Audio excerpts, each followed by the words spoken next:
semuanya, perkenalkan nama saya Febri Melisa. Pada kesempatan kali ini saya akan melanjutkan cerita ulang dari buku The Miracle of Focus karya Leo Babauta.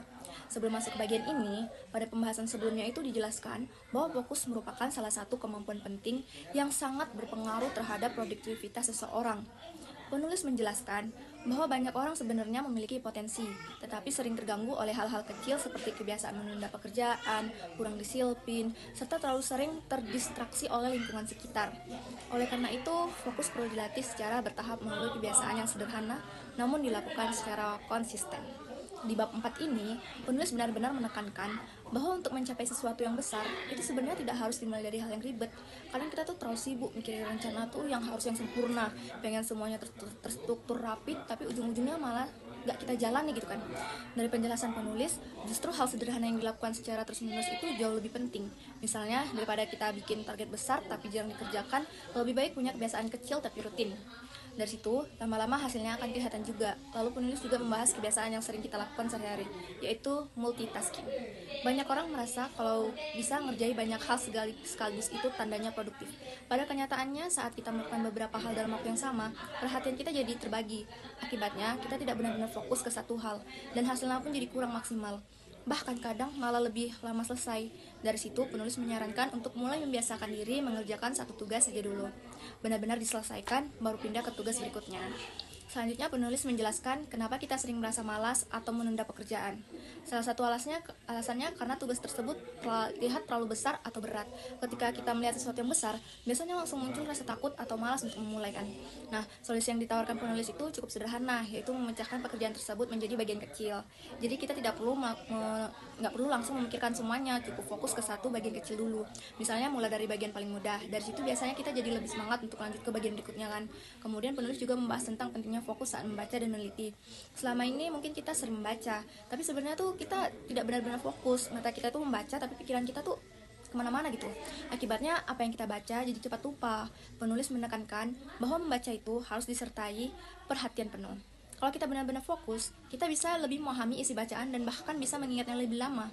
Di bagian akhir bab 4 ini, penulis mengingatkan bahwa fokus itu juga punya batas. Kita tidak bisa memaksakan diri untuk terfokus tanpa istirahat. Kalau dipaksakan, justru hasilnya tuh nggak maksimal karena pikiran kita itu udah lelah duluan. Oleh karena itu, penulis menyarankan untuk sesekali berhenti sejenak. Misalnya dengan berjalan santai, menjauh dari handphone, atau sekedar duduk tanpa melakukan apa-apa. Hal-hal sederhana seperti itu ternyata bisa membantu mengembalikan energi dan membuat kita bisa fokus lagi setelahnya. Masuk ke bab 5. Penulis mulai membahas faktor lain yang mempengaruhi fokus. Salah satunya adalah lingkungan sejak kecil, terutama peran orang tua. Penulis menjelaskan bahwa kebiasaan fokus tidak muncul secara tiba-tiba, tapi dibentuk dari kebiasaan yang diajarkan sejak kita kecil. Jika seseorang dibesarkan di lingkungan yang terbiasa disiplin, teratur, dan minim gangguan, maka kemampuan fokusnya juga akan terbentuk dengan baik. Sebaliknya jika lingkungannya penuh distraksi, maka akan lebih sulit untuk membangun fokus. Selain itu, penulis juga menyoroti kebiasaan kita yang sering terlalu memikirkan masalah orang lain. Kadang kita terlalu ikut campur atau terlalu terbawa dengan masalah orang lain sampai akhirnya lupa dengan tugas sendiri. Tanpa sadar, hal ini menguras energi dan pikiran kita. Akibatnya kita tuh jadi sulit fokus dan pekerjaan kita sendiri menjadi terbengkalai. Dari sini penulis ingin mengingatkan bahwa penting untuk tahu batas, mana yang memang tanggung jawab kita dan mana yang tidak. Di bagian terakhir, penulis membahas tentang peran seseorang manajer atau pemimpin dalam dunia kerja. Penulis menjelaskan bahwa suasana kerja sangat berpengaruh terhadap fokus seseorang. Jika lingkungan kerja penuh gangguan, tidak teratur, atau tidak jelas arahnya, maka orang-orang di dalamnya itu akan sulit untuk fokus. Sebaiknya jika seorang pemimpin mampu menciptakan lingkungan yang nyaman, terarah, dan minim distraksi, maka karyawan itu akan lebih mudah berkonsentrasi dan bekerja dengan maksimal. Jadi di sini terlihat bahwa fokus itu bukan tanggung jawab individu, tapi juga dipengaruhi oleh lingkungan sekitar. Kita masuk di bagian spesifik yang berkesan. Bagian yang paling berkesan bagi saya adalah ketika penulis menyampaikan bahwa hal-hal kecil yang dilakukan secara konsisten dapat membawa perubahan yang besar.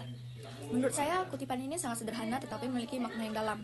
Banyak orang termasuk saya seringkali ingin mendapatkan hasil yang secara instan, tetapi kurang memperhatikan proses kecil yang sebenarnya menjadi kunci utama. Selain itu, penjelasan mengenai multitasking juga sangat membekas, karena selama ini saya menganggap bahwa mengerjakan banyak hal sekaligus merupakan tanda produktif. Padahal justru sebaliknya. Dari sini saya mulai memahami bahwa fokus pada satu hal jauh lebih efektif.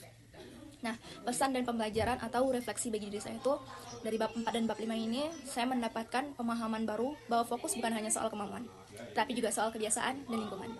Saya menyadari bahwa selama ini saya masih sering kehilangan fokus, misalnya saat belajar, sambil membuka media sosial, atau mengerjakan tugas tanpa menyelesaikan terlebih dahulu. Hal-hal kecil seperti ini ternyata sangat memengaruhi hasil yang saya capai. Kedepannya, saya ingin memulai menerapkan beberapa hal yang saya pelajari dari buku ini, seperti lebih disiplin dalam mengerjakan satu tugas, membagi pekerjaan menjadi bagian kecil, serta mengurangi gangguan yang tidak perlu. Selain itu, saya juga ingin mulai mengatur waktu istirahat dengan baik agar pikiran tetap segar dan tidak mudah lelah. Dengan menerapkan hal-hal tersebut, saya berharap dapat menjadi pribadi yang lebih baik, fokus, dan produktif. Menutup dari saya, demikian cerita ulang yang dapat saya sampaikan mengenai bab 4 dan bab 5 dari buku The Miracle of Focus karya Leo Babauta. Dari pembahasan ini, saya semakin memahami bahwa fokus merupakan kunci penting dalam mencapai keberhasilan. Dengan kebiasaan sederhana, konsistensi, serta lingkungan yang mendukung, kita bisa meningkatkan kemampuan fokus dalam kehidupan sehari-hari. Terima kasih atas perhatiannya semuanya.